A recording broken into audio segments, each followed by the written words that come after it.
වැස්සකට උනත් උඹව නතර කරන්න බැරි කොට අනාගතේ උඹව කවුරු නතර කරන්නද පුතා? අද බැනුමක් ගානේ උඹ නතර නොවෙනකොට, අද එන ප්‍රශ්නයක් ගානේ උඹ නතර නොවෙනකොට, අද එන වේදනාවක් ගානේ උඹ නතර නොවෙනකොට උඹ තනියම ගොඩනගන අධිරාජ්‍යයට මිනිස්සු අත කියන්නවත් බය වෙනවා. අද උඹ වැස්සට තෙමෙන්නේ තියෙන අඟහිඟ කම්බලට, වේදනාවට, දුප්පත්කමට වෙන්න පුළුවන්.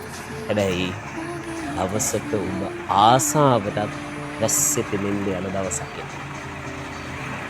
අද මිනිස්සුන්ගෙන් බැනුම් අහන්නේ, ප්‍රතික්ෂේප වෙන්නේ, දුක් විඳින්නේ, පාච්චල් වෙන්නේ කියන අසරණකමට වෙන්න පුළුවන්.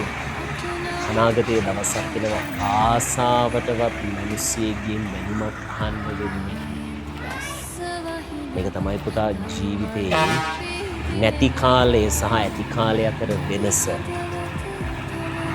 මේ පොඩි කාලෙ තුල ඔයාට තේරෙයි ඔයාගේ මහන්සියෙන් ජීවිතේ කොච්චර දේවල් ෂණයෙන් වෙනස් වෙනවද කියලා. මම මුලින් කිව්ව වචනේ වැස්සටත් ඔබව හැමදාම තෙම්මන්න බැරි බව